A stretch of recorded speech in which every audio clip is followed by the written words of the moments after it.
Yeah, I'm going to say this is the intro then. Okay. And you need to explain what the podcast is in 20 seconds. Oh, God. The podcast is about two architects describing Quickly what it's like to be an architect and what we think about various parts of the architectural world, and trying to engage with people that might be working in this sector or others who have views that they'd like to share. I really enjoyed putting you on the spot then. Oh, I won't do it again. Yeah. Pressure. Oh, I know. Well, And you describe it. I would describe it as a 10-episode series. What do we go in? Season. So 10 international. episodes. Oh, so you could be listening. You could listen to anywhere in the world. You know, digital technology. We have 10 episodes. We're going to do it till Christmas, and each one's going to have a theme. And today's theme is architecture school. That I know. I didn't know I was going to have to justify the iPad. Architecture school. University. And when we had this discussion, I said architecture university. What do you want to call it? School. Architecture school, because, you know, it's international. Okay. It's a season. Who knows what nationality we are? British. Yeah, okay, fine. Yeah, I think architecture school. So, good. Architecture school. This is going out on Acast, iTunes, YouTube, and anyone in the world can listen. Who knows where they'll listen?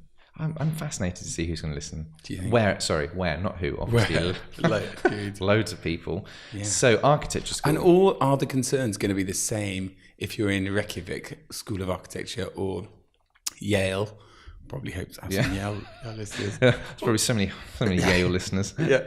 Well, you know, are there? Is it a universal kind of experience, or actually is it breezy in the Bahamas and architecture's the geography degree of that? Well, when we've discussed this, we've been talking about like who would we pitch this at? And I like that there's architecture students that would be listening. There would be an obvious choice for us. Anyone who does CAD work and listens to headphones, that's kind of it's the headphone crew is what we're going for. Yeah, maybe, and also anyone. I think sort of not demystifying it, but we work on some big-ish projects, and we're not. I don't know what goes into them. What are our views about the ones that are being built? Or what's hard? What's not hard? What are the compromises? What's really invigorating about it? I think people will. You know, I listen to things about other fields, and you know, it's eye-opening. So we should probably give a bit of background about ourselves, just a little bit, not too much. I wish you'd warned me about this. What? No, okay. That's it. Just so when people go, who is it? I am Ben Stewart, and you are Bill Webb.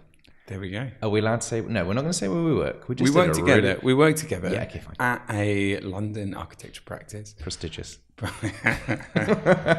I'm not sure about that, but we work together, and I think we're not. You know, it's irrelevant. Yeah. It's just sort of, you know. But we've worked on a range of projects, from small projects to large-scale commercial projects, galleries, that type of thing. Yeah. There's a fairly wide breadth of projects that we've worked on. And we're not saying we're super experts in our field, but we know enough to have a chat. That's what we're saying. Do we? Oh, God, that's going to come back to haunt you. I can feel it. Also, we don't know what people really want to know. You know, I think sharing our experiences and hearing from people about theirs will be the best. But equally, if people have particular views on, should I go to architecture school? I regret going to architecture school. Yeah. It was the best day of my design life because I got to design these incredible kind of fantasy projects. It was the worst time because I was, under intense pressure and I wasn't sleeping and I couldn't have a proper relationship for 3 years. You know, all of that. I'd like to hear what people think now. I totally agree. So again, just to frame this episode, we're going to have one word that describes, or two. This one, architecture school. Next week's is going to be awards. Okay, and then it's a mystery from then on. Not that we haven't written it; it's a mystery. Awards next week. So is this the time you say, contact us at #ArchitectureDen or Bill or Ben at Architecture Den if you've got views on awards, whether that's the Sterling Prize, the Small Practice Awards, whether it's magazine-sponsored awards that you can win by attending dinners at. What do people think? Are they valid? Should we go for them? Should you not? Do they go to the right people? Exactly. So, and then also, if people do want to talk more about architecture school, this might be a recurring theme, because I've been speaking to quite a few people about this today and over the last week. Since you're a young guy, you know. both in our 30s. Both in our 30s. I seem to really connect with the younger youth audience. Sure. And it suddenly made me realise how ridiculously different everyone's experience of architecture school is. Was yours a happy experience? Yeah.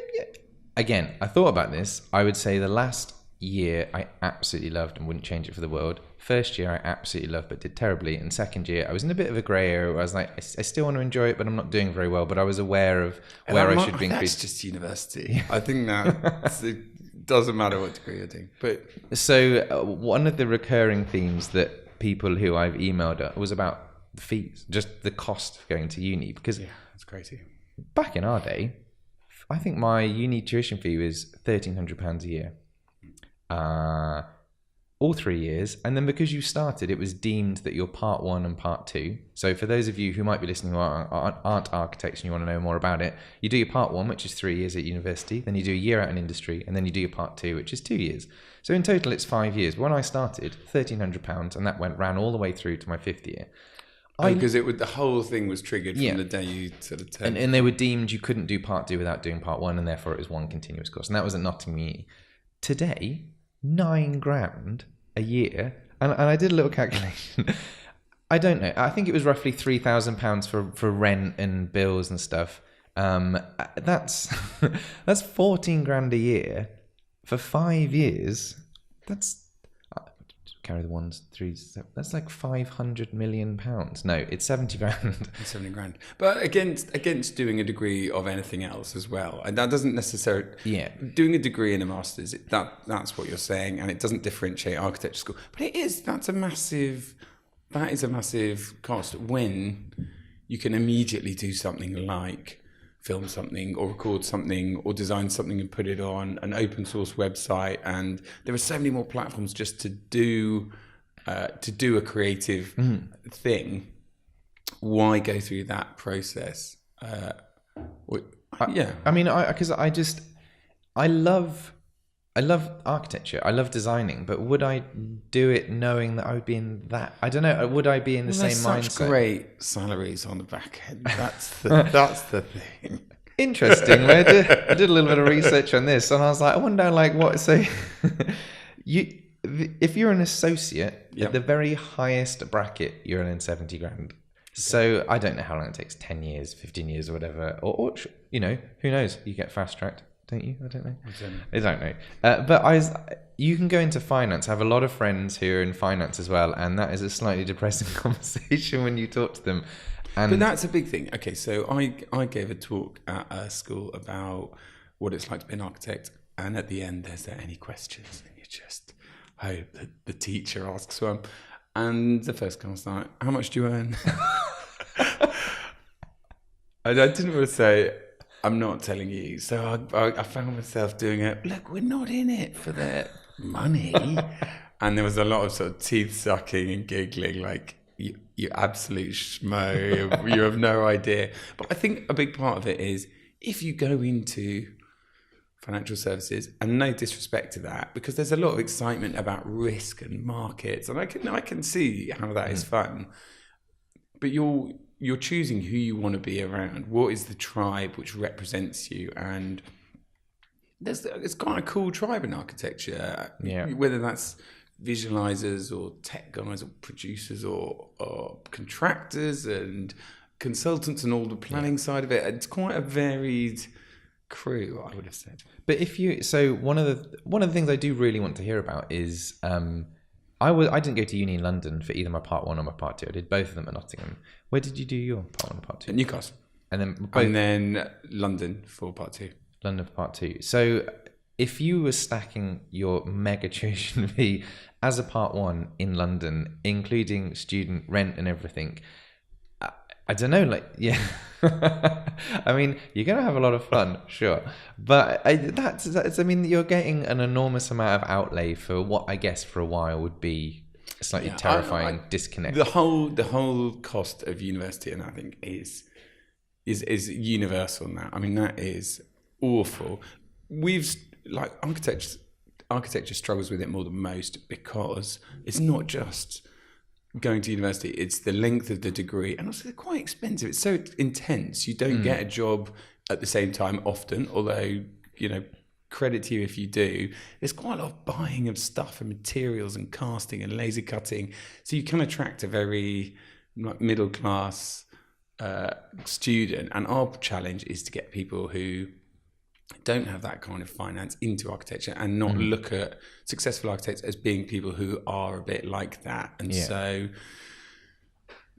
you know, sustainability and what that actually means. Does it just mean using things locally and resourcefully? And you actually look at carpenters and what they do. Is that sort of success? Isn't it? Well, because one of the things I loved about uni was you get to kind of experience so many things and be around so many other people. But then I also have this kind of, my friend who will remain anonymous for this story was like, I wish you didn't have to do part 2. I wish I'd just like gone straight out of my part 1 and just gone straight into business and straight into practice and just stayed there and learnt the craft through them.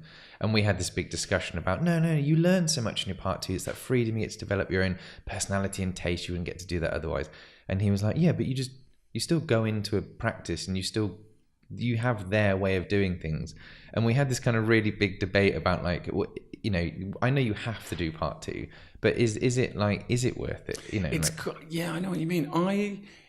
You think it might be quite self-indulgent? I absolutely loved my part 2. Like I say, wouldn't have changed it. Yeah, but was it super self-indulgent? You're not known for indulging yourself. I wouldn't have said that's a terrible example. I totally can see that. But it's that self-indulgence in a way that that sort of encourages you to have confidence in yourself, so that then when you go into work and clients, it turns out, aren't overwhelmingly supportive of every design you do, you're resilient enough to explain why you've come to certain decisions and defend it and compromise and do all of those things. And it's still quite raw after part 1. But I think it might be right for huge reevaluation architectural education, and it's one of the things I think is probably about to get disrupted in quite an extreme way. I totally agree. I think one of the things that I loved about uni is you get to indulge. Of course, you get to indulge, and you might have done a thesis project on brick or concrete, or spent your entire last year using this one material. You'll go into a practice, you'll say to a client, I've done this amazing project of concrete, and they're like, no, you're doing it out of metal. You're like, oh, cool. Cool. Oh, I love metal. I love metal. That's great. Of course, the best project. No, and then you're just, oh, well, that's the last year of knowledge put out the window. And then also, one of the cool things about being at a big architecture practice is 1 week you might be on an airport, the other week you might be on a theatre, the other week you might be on a skyscraper, you might be doing a kiosk. There's so many different things that you can do. You have to think on your feet constantly. Uni teaches you that, but at the same time, so does being at a big practice. That's why I was there's that kind of like, I don't know. Yeah, I really enjoyed it. I think if I was to, I really enjoyed it, and I think the part 2 was really important to it. A challenge of architecture school is it's quite insular. I went to an architecture school and we had our own bar, and you only knew people from the school or from the art school next door, and it was very intense, and you all had relationships with each other, and it was a bit like a school again. And I like the way the Americans do it. So you kind of minor in philosophy and major in architecture, and you go into different lectures. And I guess if I had my time again, I would have tried to be a bit more 9 to 5 about it. Yeah. And got involved with the newspaper or the politics, or it was very all consuming. And I'm grateful now because it's, you know, I still really enjoy what I do, but it is very like intense compared to another degree or history or French or something like that. Well, when we spoke about this last time, we were, I mentioned that during my part 1, I gauged my work intensity to my colleagues in my block, and none of them were architects. So I just assumed the amount of work they did was the amount of work I should be doing. Good. Didn't work out so well. And I normally spent some sort of panic, anxiety-ridden 24 hours before a big hand-in. Did all right. And then was so panicked, I was like, I'm not doing that again. And then I just had a lot of fun. The workload. You felt that panic when you were pinning up and someone would come in and unroll their glossy prints next to you, and you thought, maybe that last minute sketch rumor doesn't ring true on D-Day. Pin up this like little CAD 2D drawing completely flat. You're like, yeah, done it. And then someone rolls out a hand drawn sketch, and they've got like, did you sleep? No, I've been doing it for 2 weeks. Is it still like that? Yeah, it's got. I mean, that's what I'd love to know. Like, if anyone's listening at the Bartlett or the AA, there's a very kind of, I would say, out there studios in terms of the work that they provide, produce at the end of the year. But, you said the Bartlett and the AA, those are two great schools, but the spectrum of school experiences, I'm working with a guy from Lincoln, and he's absolutely brilliant. And I said sort of, what were you doing last year? He's like, I was working for a student at the AA as a kind of CAD technician for their final year project. Wow. So yeah, I mean, so students are almost running their degrees like businesses in some ways. They would employ other people to deliver drawings they don't have time to do. I mean, it's pretty. That's amazing. It's evolved, isn't it? It sounds like a touch cheating. Is that cheating? I also it sort of, the gap in resources of architecture students seem to kind of crystallize at that. You've got someone who's a stellar graduate from a kind of a good average university to kind of supporting someone from a private university. It's complex, isn't it? But, well, actually, we did a similar thing in Nottingham where the fifth year would help with the sixth year for the final week and just help them pin up and do stuff, because yours had finished. Not cheating. No, cash. Got a bottle of whiskey. That's all right. That was a big mistake. Yeah, not before you'd finished. I'm not going to carry a bottle of whiskey around for a day, am I? I'm not a loser. But it was good, and I loved uni as well. But as I said, the work intensity, that's one of the things a lot of people have said, is that it's so startling. Was it intense? Because we both work near a big London university, and it was Freshers' Week last week, and they've all arrived, and they're young. They are really, they are really young. And you think, was it intense, or were we just being asked to do something for the first time? Should we say hello to Ben? Other Ben? Our other friend Ben, who's helping produce this. We should probably mention there is someone who's definitely in the room and another person who's creeping in the background. We should probably say hello at this point to our lovely producer. Yeah, hi Ben. Hi. I mean, this is probably a great time because not only is it me, but another person who's just walked into the room another who can guest also introduce themselves. Who will be introduced in a minute, because I need to work out how to turn the microphones up. Yeah. But we should probably say that I don't want to be called Ben and he be called Ben, so we've come up with a slightly Sharpie. Yeah, I mean, a nickname that he's really not a fan of. That's why I'm not looking at him. That's why it's good. No one I didn't like being called Billy Bunter at school. That's not how nicknames are chosen, is it? They're endowed upon you. I was about to say the nickname I've been coined, but I won't, because we're trying to get this on a non-explicit level, right? Mm-hmm. Yeah. Mm-hmm. I can't really want to say it. No, I won't. It's a mean nickname, but it's a mean. Let's leave it. So Sharpie back there is basically making our podcast look really cool, which is how all this background imagery has been done. How the amazing website. He's not just a producer; he's a graphic artist, also at work, along with most of this stuff borrowed from work. But he makes this look good, basically. Okay. We provide the content and the witty banter, which you'll listen to and whatever. But actually, all of the things you interact with. So our website, that will be Ben, and all of the comments we want you to make on school. Yeah. And next week, awards will come to us and Ben or and Sharpie. Ben, Sharpie. Because I said, I was called Ben too for a lot of uni because I was in room 2 and my name was Ben, and it slightly undermined. I don't want to be annoyed about it. Yeah, I'm still bitter. Well, you're not that long out of uni, are you? There's a small chance that Ben 1 won't listen to this, so I'm still bitter about that. You win. But so going back to these students who've arrived, do you think it was just that we were asked to do stuff and it wasn't that hard and it felt intense just because everyone around us were doing 8-hour working weeks and we weren't? It's like boot camp though, isn't it? Like boot camp is intense, but I'm sure if you were to do it again, in my first I think about that now. I think if I could go back with some of the skills I've acquired, it would have been great. It would. I would have had such a better time. Yeah, and also the fun. 2 years, you'd have had such a good time. Rather than just what do they mean? Animation. What? An elevation? Don't even know what an elevation is. There you go. I've done one. I did one on the other side. I think maybe you're right. Maybe it is the total shell shock of being told to create something out of nothing. You're so spoon-fed stuff, and here's an exam, revise this information, regurgitate it back, to suddenly just be like, create something out of nothing. No, not that. Do it better. Oh, do it like this. If you try and turn it upside down, what if you look at it from this angle? Have you read that book? You're like... Did you... Because you once told me that the only reason you did architecture was because there were no exams and you thought it would make you more attractive to women. That was supposed to be a problem session. Do you stand by that? I would definitely stand by the no exams. I don't think any amount of information or knowledge that I could know would help in the other part. But the no exam thing I was all about. Really? I didn't... Because it's a trick, that, isn't it? Instead of the exams, it's kind of a brutal amount of... The reason I was attracted to architecture is because you just come up with an idea and you roll with it. It's your idea. I'd always had to do things that someone else had told me, and then... Bit like work now. Yeah. No, yeah, in a way.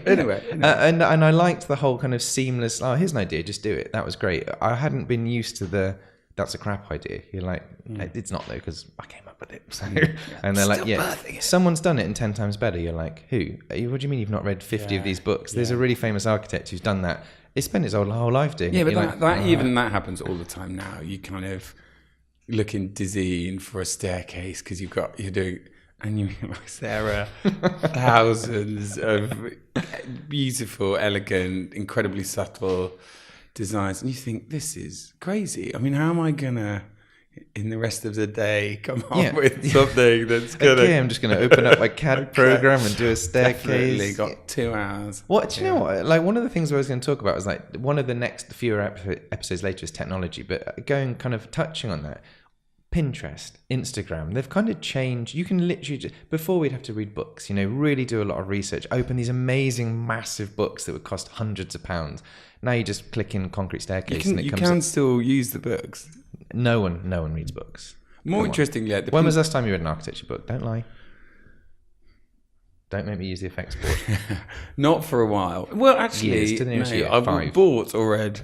Read. The last time you looked in a book, because there's amazing books here, and they literally look untouched. No, there's cellophane still on all of those. It's not. There's a few. There's one called Fabricate that the Bartlett did that's brilliant, and I keep it on my desk, and it's about like actually making. Because there's a fan near your desk and the paper flies everywhere. No, it's really good. That is really good. Yeah, but I like the classics. I don't read, and actually, it's why we put them in as a theme in one of our episodes, so that I have to actually read towards a new architecture again. I think it'd be good. The whole point of this podcast is you and I, but I felt mostly me, but you and I would learn much more and be forced to embarrass ourselves by not knowing information. Do you feel you have holes in your knowledge? Holes? I don't know if you. Are there any elements you feel solid on? Because those are the bits I want to shatter.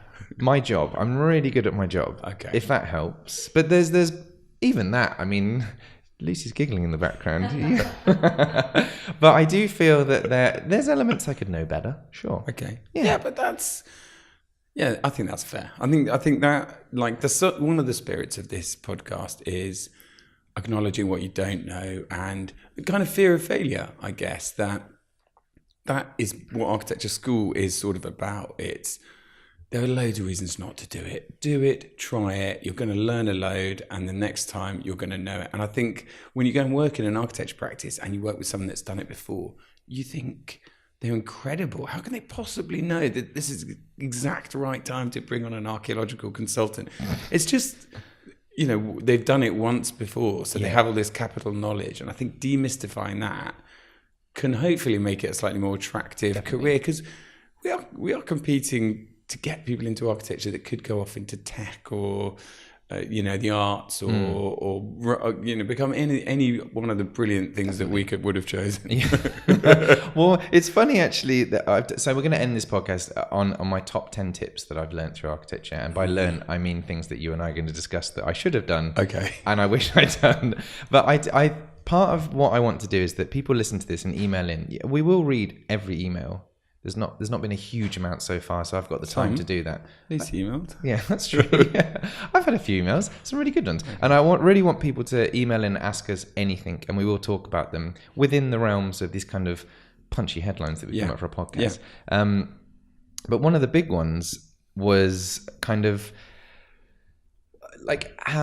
what is an architect? That was such a bizarre, I've had 3 different people who have just come out of uni going like, how do I become, like, what do I do post part 1? Where do I go and work? Because there's not, while people come to London, a lot of the jobs are in London, but a lot of people aren't in London outside. And it's like, well, what type of practice do they go to? Do they kind of, one of the ones is, do I completely change my CV for a job, for a specific practice? How do you do a CV? There was loads of, and we've got actually like points that we're going to talk yes, about. Definitely do that. That's a yes. Is that a thing? Yeah, CV is one of them. Yeah. I mean, I do some of the CVs at our work, and people send me CVs that are flawless with a perfect cover letter, and it's to a different architecture firm. And at the very last minute, they've put their application to the wrong practice in. Yeah. So there's big stuff like that. Because also there's a guy who has helped with the podcast, and we almost rejected his CV because his email address was gorgeousgavin@hotmail.com, and we rejected it purely on that basis. But then he came back because he was so good. Reason but he was so good, he still got through the net. So that's one of them. So I think we're going to do little bits of features and stuff. And one of the things that we have done, and has been quite fun, is higher or lower. Okay. And that's we have these nice chats, but I still want to embarrass you with lack of knowledge. Please do. And then we're going to end on our top tips, okay? Okay. I don't have any. I do. Okay. And you're in charge of it during the pilot, which we're never going to wear. And now I'm in charge. So let me just... excellent. What does that mean? Well, you're about to find out, yes Bill. And no. Yes and no. So, okay. This... £4, and I think it's revolutionised the podcast. It's our first outlay, isn't it? Yeah, and a bell. Okay, how much was that? That was £3 because it has a smiley face on. Turns out it's cheaper if you get a smiley face digital. on. Yeah, yeah. So it's a bell if you go off piece, and I have to bring you back on piece. Okay, so very good. This is where a jingle will come in. I'm going to do them. Are we going to do a jingle afterwards? Okay. I'll insert jingle here. This will make more sense now, or less sense, because we don't know what you can do. It might be awful, and we'll just gleam over how bad it was. It's going to be good. Okay, I'll have a little gap. Oh, that was awful. I'm just getting it involved. Okay, right. So we're going to start with higher or lower, Bill. Okay, I'm ready. What does that mean then? So we're going to start with a question. Okay. A simple question. You've heard of a house, familiar with the typology. Mm-hmm. Most common material in a house is a brick. In a house? In a house, outside of the house. You've built a house with brick. You should know that off by heart. Mm-hmm. It should be ingrained in what you do. So, to the nearest millimetre cubed, what is the volume of a house brick? Millimetre cubed. Are 80 millimetres tall. No, that was actually incorrect. So they're 80? No, they're 65 mil. Okay. Well, with the mortar. Without mortar. I didn't include mortar. So 65 by, I would say 225. It's actually 215. With the mortar, 10 mil on the top, 10 on the bottom. Okay. Length, width, it's 102.5. I thought I'd help you with that one. Depth is 102, yeah. All of those combined to the nearest millimetre cubed. I'm going to have to rush you on this, Bill. This should be very simple. 3,000. It's 1.4 million millimetres cubed. So it didn't do very well. No. But it's okay. It's a 50-50 chance. So next question. That's not 50-50. But it was fun embarrassing you. Okay, yeah. So now they're 50-50. Okay. So this should be easier for you. Okay. Okay. So the tallest building in the world is? Currently, the Burj Khalifa. What do you think it's going to be soon? There's one in Russia. Well done. I don't know the height of it though, but that's correct. That's not the question. It's going to be just over a kilometre, so it's going to be 1,008 metres. And because you're so knowledgeable, and I don't want you to get the questions too easily, there's the Mecca Royal Clock Tower, which is the 6th tallest building in the world. Mm-hmm. What do you think the height of that is? I would say that was 657. 601? I'll give you that because it is quite random. Okay. Now, combined in millimetres, is it higher or lower than 1.4 million millimetres cubed? The height of those two in millimetres. Again, I'm going to have to rush you. Higher. It is, in fact, lower. It's 1.429 million. You really should have got that one. So I got obsessed with the Mecca Clock Tower because it is the most bizarre, biggest building I've ever seen in my life. What is, to the metre squared, the area of the building? Bearing in mind you're going for 1.429 million millimeters. It's going to be meters squared. It's not going to be. I would say 400,000. 400,000 meters squared. It is higher. It's 1.5 million meters squared. It's one of the largest buildings ever made. It's deep as well. Yeah. Again, should have known that. I mean, this should be common knowledge. Right. So you've not done so well so far. So there's 4 clock towers. They're lit up by LEDs. Small lights. All still part of the Mecca complex. All part of the Mecca complex. Yeah. Biggest clock towers in the world. There's 4 of them. How many LEDs? Higher or lower than 1.5 million? Is it a trick question? Oh, there's 0. It's 2 million. 2 million, unfortunately. I thought maybe it was lit by candlelight or. Okay, I've got 2 answers. Two last questions. So, because you've not done particularly well, how far away in millimeters do you think the clock tower can be seen? Bearing in mind it's the largest, tallest clock tower in the world. In millimeters? Yes, higher or lower than 2 million millimeters? Higher. Well done. Okay. Well done. It is 17 kilometers away, so 17 million millimeters. So you actually did quite well. I clawed it back. What did you get? 2? I wasn't counting.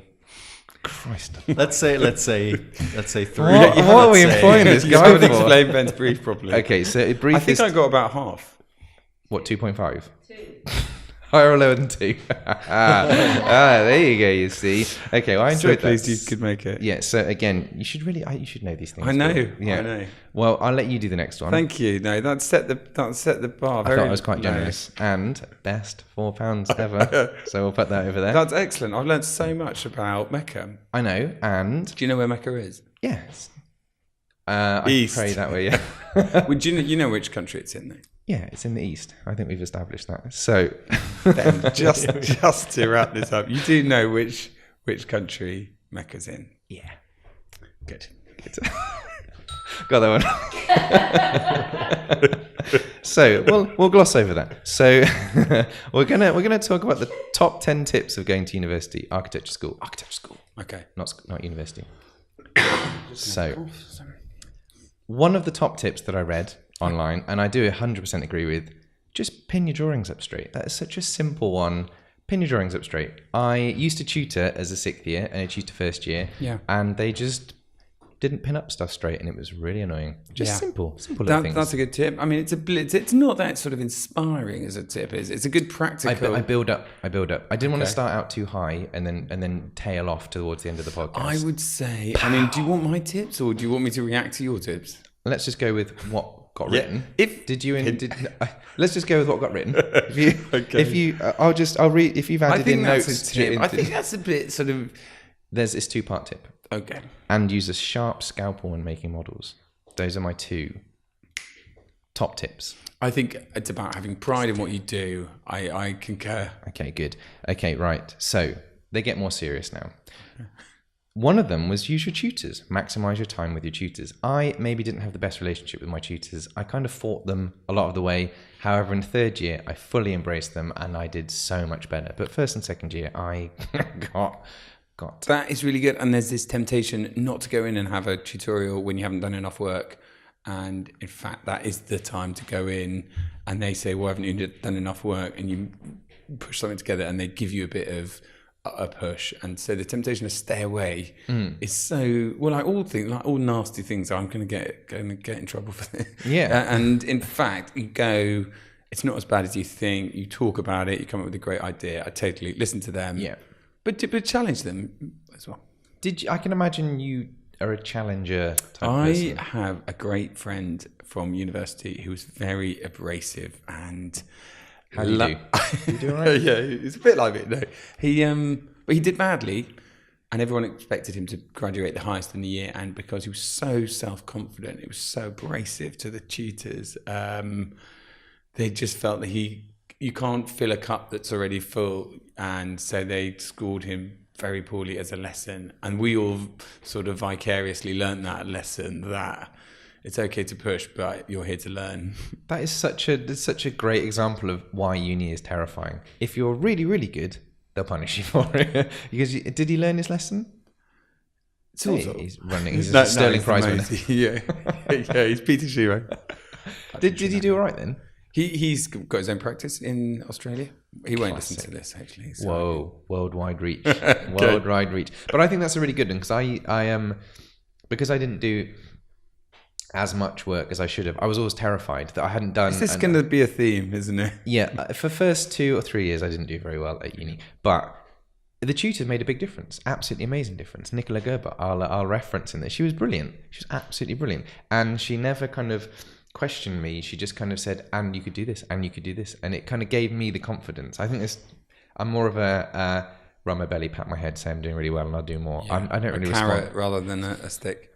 Okay. And there's definitely people who respond to the challenge. I was much more like, just, this is great, do more. And I did 10 times more, and it was brilliant. But a good tutor, we've got a colleague on my team who tutors at Greenwich, and it's been fascinating talking to him. He's going to run his own studio unit. And to suddenly be in our position and go back and get to you want to be the cool tutor, right? You know, we were like, how are you going to pitch it? Like, do you? Yeah. If you ran your own unit, it's a bit needy, isn't it? Yeah, I don't know if I would. The reason I struggle with it, I think, is how do you just not invest in the really keen, proficient kind of excellence?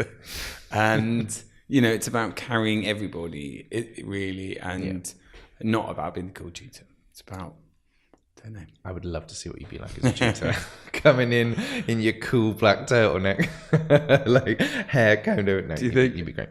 So another one, which is read as much as you can. That's something that we both feel that we should do more. I should definitely do more architecture books. And these are your tips. I don't always agree with that. Hey, read more. I mean, I was exhausted. We were working all the time. I read more now because life's more predictable. I think that's got nothing. No, I don't. This is again. We wrote this, and I've pitched what I think are my tips. So we'll go through yours as well. If you want to. Yeah. Do you know? Hang on. Why don't you think that? There's such a wealth. I do think read more, but don't necessarily read architecture. You are telling me that I'm wrong. I just think don't read architecture books necessarily. Just read fiction and non-fiction and autobiographies and the newspaper, and I guess the breadth is more important than knowing. Well, I guess part of the reason I said that was because so many people like music. So many people have so many different views and things that they love. And part of the thing that I liked was seeing everyone else's work, constantly reading whatever. Not necessarily, I don't mean like reading over books, but like just gaining as much knowledge as humanly possible. But I just had a lot of fun. Yeah. I had a lot of fun. It was really good. Is that on your list? Did I get the grades? No, it does come later. So another thing that I had to learn the hard way was think backwards from a presentation. You know, like, I don't mean straight away, but where are you going to present it? Like, how much space have you got? What do you actually want people to see? What's the story of your project? Because I used to like spend hours doing models and making it all look amazing, and then would try and extract what looked good out of a thing. Yeah. I'd spent all this time doing a 3D model. Yeah. That I just, and then... I know what you mean, and I don't want to be kind of contrary, but that you often are still figuring out what it is that's good, or what's going to be this critical drawing that explains your brilliant idea, or what your idea is, until the last. And I don't think people are that kind of mercenary or proficient to be able to say, right, I've got 12A1s, I'm going to do a big render. I mean, it's quite overwhelming. You think, well, do I have the skill set for that? But that is a good plan. And you think, hang on, I've got a portfolio to present. Why don't I just do one board a week and do all these great drawings? It's so simple, isn't it? Looking back, it's so great. This list is so good to do. Just do it like this. I could just sell this to a student. They're like, duh. Okay. Travel.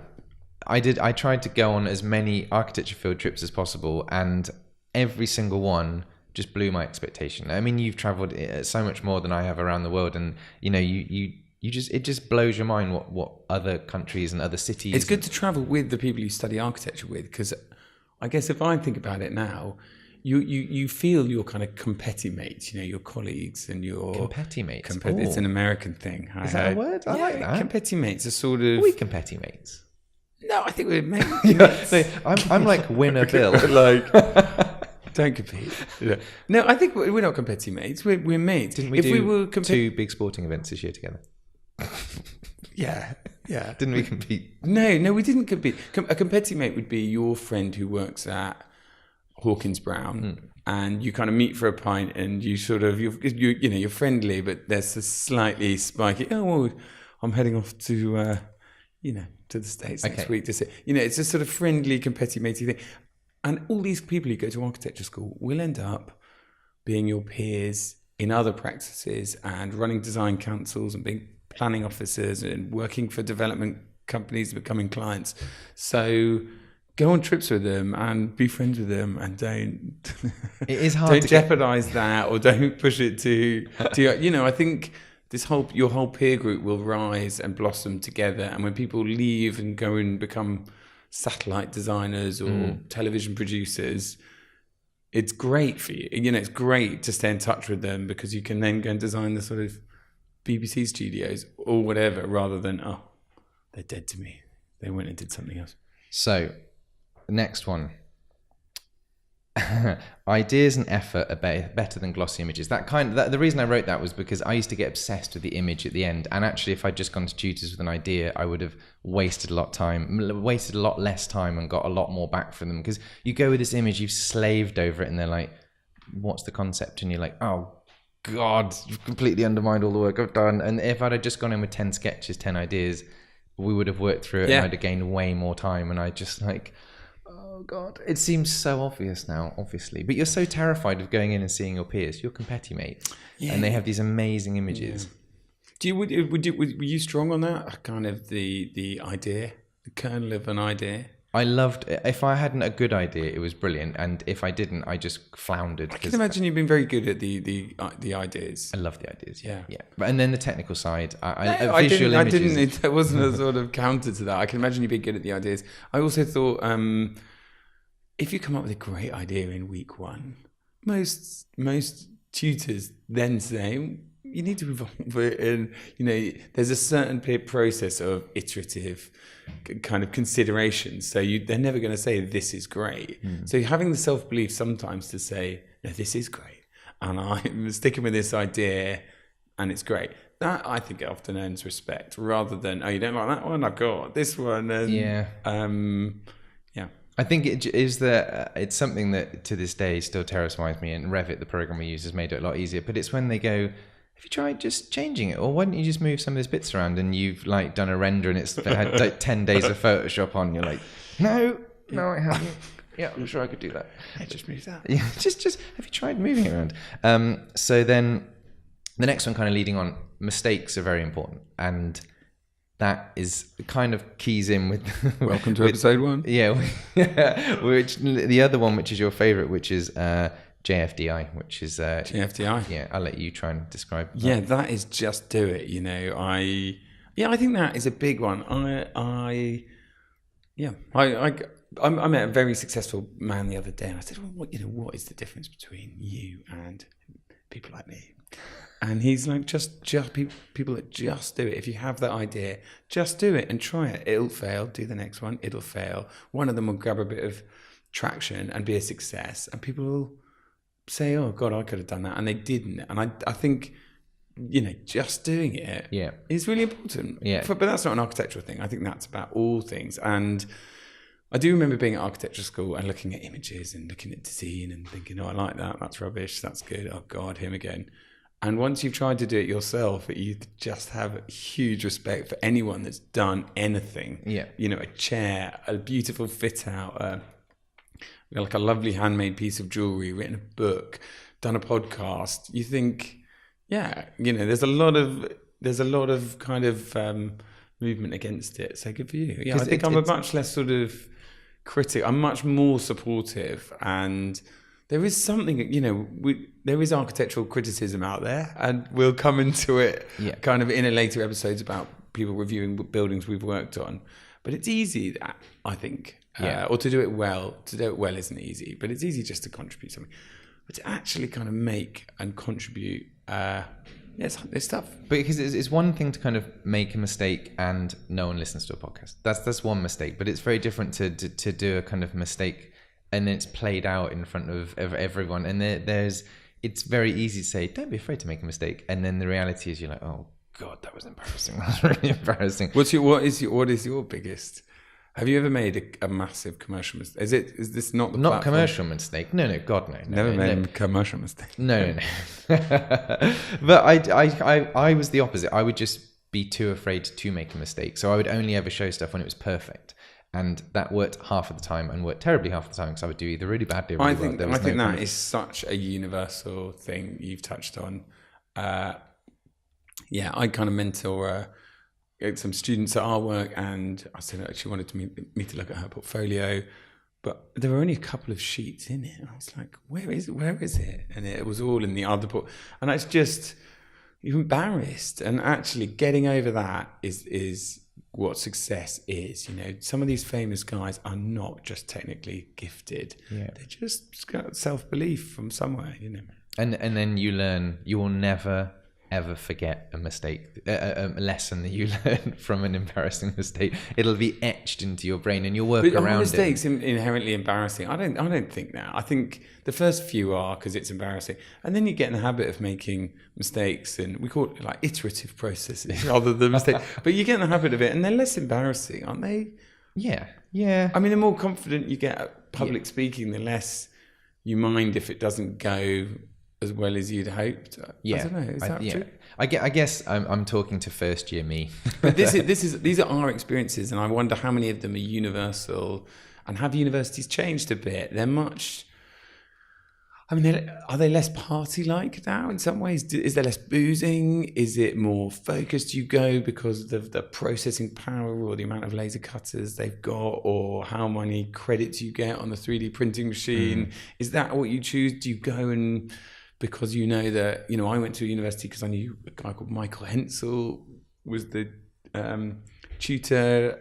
You know, is what do people go for now? Yeah, I mean, I think what we have obviously used this podcast to talk about our experiences and things that we could have told ourselves, and there's lots of I have people who emailed in, and I've used a lot of their information and things, and I have forgotten what it's like to be a first year and also in a third year, because so relaxing.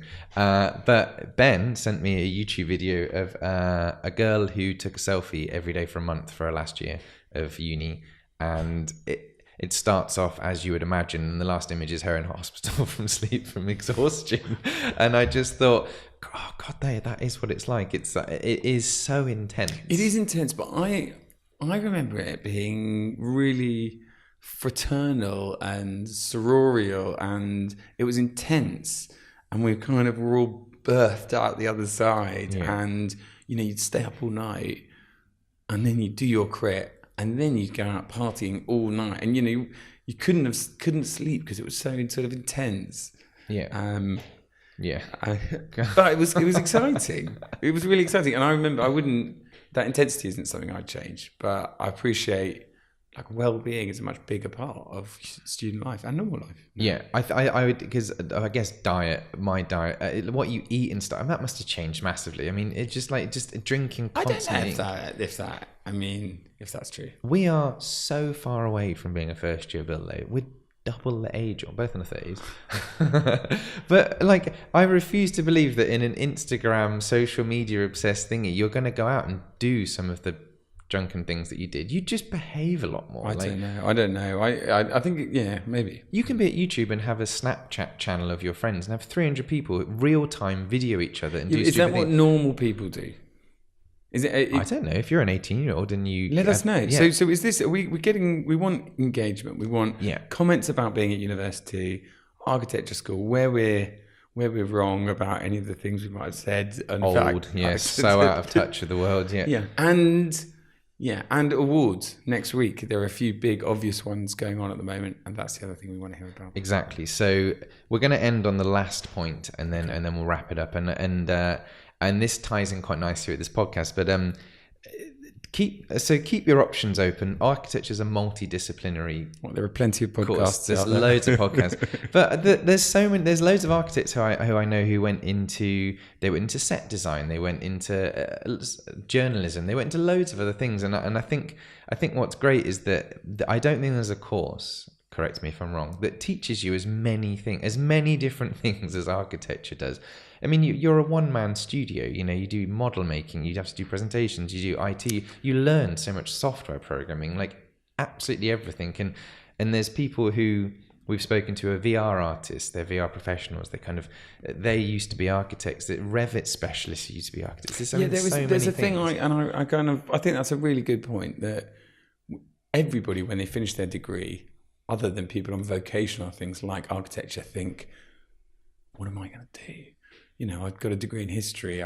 It's a bit overwhelming. I've now got to get a job. And it was okay for an architecture because you said, I'm going to be an architect and then I'm going to go and do my part 2. But it is worth putting your head up above the parapet and saying, you know, shall I set up a business? Shall I go and join a tech business and learn something else? It's quite a kind of strategic and problem-solving kind of education. So yeah, I think that's a very cerebral point, Ben. I wasn't expecting something like that from you. You are welcome. But so part of this kind of leads on to something that I've done around this podcast and that we've talked about lots is that music plays a huge part, and we all listen to music, and one of the nice things is we want to learn about people's personalities and what people do, and we want people to email in, want to tweet at them, ask us questions. I mean, we will literally read everything, talk about everything, and actually what may happen in 4 episodes' time is we come back to architecture school. It might be such an interesting topic that we want to revisit. And again, kind of touching on the multidisciplinary is that we've met so many different people, so many different industries converge on our job. And so we've done this, it started as a jokey thing called Revit Island Disc, but it was this idea of this kind of, I keep pitching this, but it's this kind of choose 10 songs that kind of define what you would listen to late at night to get the creative juices flowing. And actually, I've got a really interesting selection of people already one of them's a professional graphic designer, he does film posters. There's another guy who runs Uniform, who we bumped into the pub last week. I live beneath a guy who's he's a cello player in the Norwegian Oslo Opera House who's going to do one, and they're these amazing eclectic mixes. And it's the Snodder Opera House? Yeah. Oh, nice. Yeah, he's there. Yeah, he wow. lives above me. He's amazing, and so they're really, really interesting. So when the website's up and running, we've got links to Spotify. This podcast goes out on Spotify, and you can also listen to this like mix of music. And we're trying to get as many people to feed into as possible. So that is what we're going to end on. So email in. Our email address is Bill or Ben at architectureden.com. And there's Twitter. You can get us on Twitter at Architecture Den. There's Instagram, which is architecture.den, because they're trying to get that back. But that was great. So yeah, tune in next week and we will talk about awards. Thank you very much. Thank you very much.